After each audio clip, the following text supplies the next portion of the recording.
tin silang che nga in kol kho daya a ngoài tlang reng reng renga don zo lo tiang che oi mo aleng ai tiang che tin silang che nga in kol kho daya a ngoài tlang reng renga don zo lo tiang che nam tin fa lu lo man ri ngai le lo pui zu le ngai le chi cây dòng nung lùi phu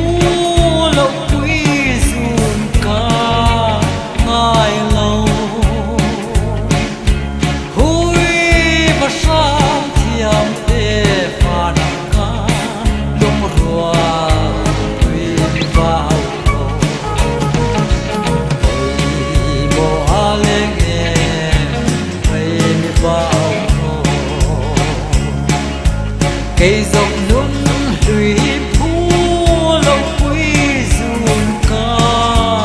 ngai lâu hui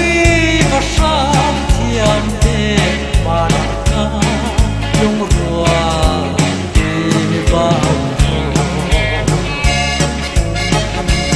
cả du ver che tiêu lệ mai lâu dòng cả sự thiam lâu lệ